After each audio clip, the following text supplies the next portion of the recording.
एक ऐसा मंदिर जो प्रकृति के नियमों को नहीं मानता, जिसके मंदिर का ध्वज हमेशा हवा के विपरीत दिशा में उड़ता है। पिछले 800 सालों से इस मंदिर का ध्वज हर रोज बदला जाता है और कहा जाता है कि अगर इसे एक भी दिन ना बदला गया तो मंदिर को 18 सालों के लिए बंद करना होगा। और जब अंग्रेज आए तो उन्होंने इस प्रक्रिया को अंधविश्वास बताकर रोकने की कोशिश की, लेकिन फिर उनके साथ जो हुआ वो जानकर आप चौंक जाएंगे।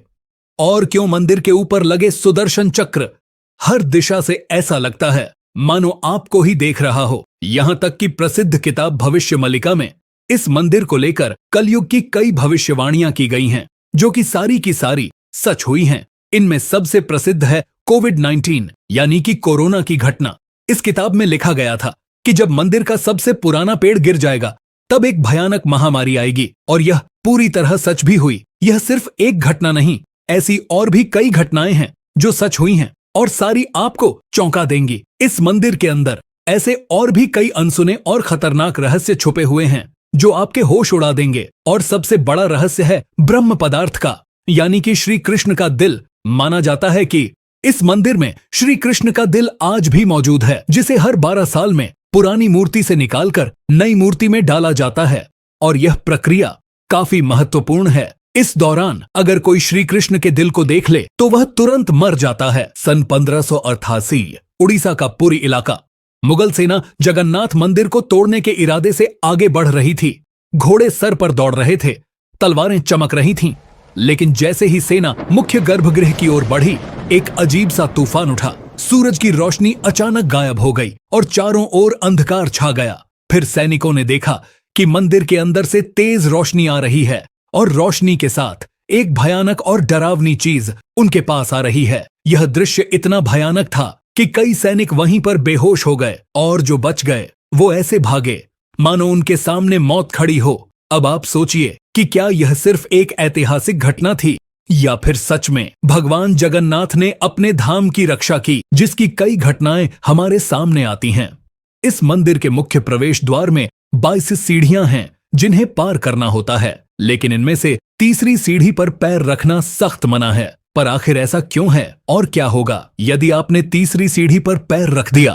फिर आती है मंदिर की रसोई, जहां 7 बर्तनों में एक साथ प्रसाद पकता है। पर नीचे की आंच से ऊपर वाला बर्तन पहले कैसे पक जाता है? क्या मंदिर की रसोई विज्ञान के नियमों को भी चुनौती देती है? ऐसे ही और भी न जाने कितने चौंकाने वाले रहस्य। यह सिर्फ एक मंदिर नहीं, यह एक ऐसा तीर्थ है जहां धर्म, विज्ञान, वास्तु और चमत्कार चारों एक साथ खड़े हैं। जहां श्रद्धा सिर्फ पूजा नहीं बल्कि रहस्यों से सामना करने की तैयारी है। तो चलिए ले चलते हैं आपको इस आस्था और ज्ञान के ऐसे सफर के लिए जहां हर अध्याय आपको चौंकाएगा, हर रहस्य आपके विश्वास को चुनौती देगा और हर जवाब एक नए सवाल को जन्म देगा। चलिए चलते हैं जगन्नाथ मंदिर की उस रहस्यमयी यात्रा पर जहां भगवान खुद हर सवाल का उत्तर है।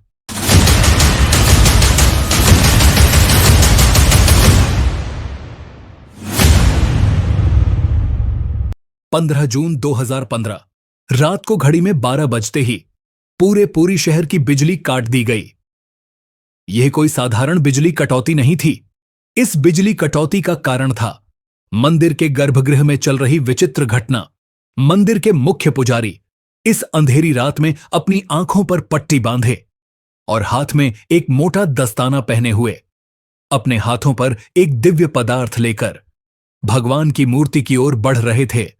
यह कुछ और नहीं, श्री कृष्ण का दिल था, जिसे ब्रह्म पदार्थ भी कहा जाता है। ठीक 12 साल बाद यह प्रक्रिया आज मंदिर में फिर दोहराई जा रही थी, जहां भगवान जगन्नाथ की पुरानी मूर्ति से उनके दिल को निकालकर नई मूर्ति में लगाया जाता है। यह होता है भगवान के शरीर को बदलने का, लेकिन आत्मा को यथावत रखने का अनुष्ठान। माना जाता है कि यह मंदिर दुनिया का एकमात्र मंदिर है जहां भगवान आज भी जीवित रूप में बसते हैं, और जब उनका शरीर पुराना हो जाता है तो ठीक उसी तरह नया शरीर दिया जाता है जैसे कोई आत्मा नया जन्म लेती है। कहते हैं इस ब्रह्म तत्व को आज तक किसी ने नहीं देखा, और जिसने भी देखने की कोशिश की वह जिंदा नहीं बचा। नवक्लेवेर की रात, जब पुरानी मूर्तियों से ब्रह्म तत्व निकालकर नई मूर्तियों में डाला जाता है, पुरी में कर्फ्यू जैसा माहौल बना दिया जाता है, पूरे शहर की बिजली काट दी जाती है, मंदिर को घोर अंधेरे में बंद कर दिया जाता है। मंदिर के अंदर होते हैं सिर्फ विशुद्ध ब्राह्मण, जिनका खानदान सदियों से यही कार्य करता आया है। उनकी आंखों पर पट्टी बांधी जाती है और हाथों पर मोटे दस्ताने पहनाए जाते हैं ताकि वे न देख सकें और न ही महसूस कर सकें कि ब्रह्म पदार्थ है क्या।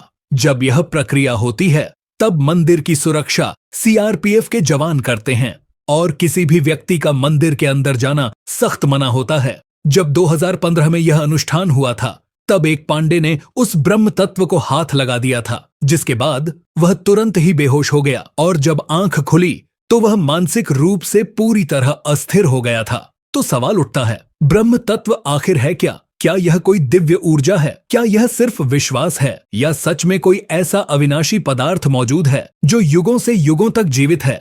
माना जाता है कि यह ब्रह्म पदार्थ काफी ज्यादा शक्तिशाली है, जिससे लगातार दिव्य ऊर्जा निकलती रहती है और हमेशा हल्का सा कंपन महसूस होता रहता है। प्रसिद्ध इंडियन आर्कियोलॉजिस्ट प्रवीण मोहन के हिसाब से श्री कृष्ण सिर्फ एक इंसान नहीं बल्कि एक सुप्रीम बीइंग थे। उनके मुताबिक ब्रह्म पदार्थ, जिसे कृष्ण का दिल भी कहा जाता है, वह असल में एक आर्क रिएक्टर है, यानी कि एक ऐसा डिवाइस जो भयंकर स्तर की ऊर्जा उत्पन्न करता है। उन्होंने यह तक बताया कि बॉकपाय, क्यों जगन्नाथ की मूर्तियों को लकड़ी से बनाया जाता है। उनके अनुसार लकड़ी बिजली को कंडक्ट नहीं करती, जिस कारण वह ब्रह्म पदार्थ से निकलने वाली इलेक्ट्रोमैग्नेटिक एनर्जी को रोक लेती है। वैसे तो माना जाता है, आज तक इसे किसी ने नहीं देखा है, पर आज से करीब 50 साल पहले एक व्यक्ति ने दावा किया था कि उसने इस हृदय को देखा है। उसने कहा कि हृदय चांदी की तरह तरल बह रहा था और यही तरल लकड़ी को कमजोर कर देता है, जिस कारण हर 12 साल में मूर्तियों को बदलना पड़ता है। उस व्यक्ति ने यह तक कहा कि जब उस हृदय को प्रकाश में लाया गया तो वह चक्र की तरह घूमने लगा और जोर से कंपन करने लगा, यानी कि जब इस ब्रह्म पदार्थ को रोशनी मिलती है तो यह और भी ज्यादा सक्रिय हो जाता है, जो कि खतरनाक साबित हो सकता है। जिस कारण हर बार जब इसे पुरानी मूर्ति से नई मूर्ति में बदला जाता है तब पूरे शहर की बिजली काट दी जाती है। विज्ञान के लिए आज भी यह एक चौंकाने वाला रहस्य है जिसे कोई समझ नहीं पाया, लेकिन भक्तों के लिए यह उनके श्री कृष्ण हैं, उनका दिल है, जिस कारण हर दिन लाखों की तादाद में भक्त भगवान जगन्नाथ के दर्शन करने आते हैं। वैसे क्या आपको पता है कि जब श्री कृष्ण की मृत्यु हुई तब पांडवों ने उनके शरीर को जला दिया था, पर फिर कैसे उनका हृदय बच गया और वह पूरी तक कैसे पहुंचा? और इस भव्य मंदिर की रचना किसने की? आखिर कौन था जिसने बड़ी ही चमत्कारी तरीके से भगवान जगन्नाथ की मूर्ति बनाई? तो चलिए जानते हैं अब इस रहस्यमयी और रोचक घटना को, जो आपको इंटरनेट और किताबों में नहीं देखने को मिलेगी। लेकिन उससे पहले अगर आपको वीडियो अच्छी लग रही है तो इसे लाइक करके कमेंट में जय जगन्नाथ जरूर लिखें। आज से करीब 5000 साल पहले महाभारत युद्ध के पश्चात चारों तरफ केवल लाशें ही पड़ी थीं। लाखों पड़े शव और कौरवों के विनाश ने सब कुछ झकझोर दिया था। कौरवों की माता गांधारी ने इस विनाश का कारण श्री कृष्ण को बताया।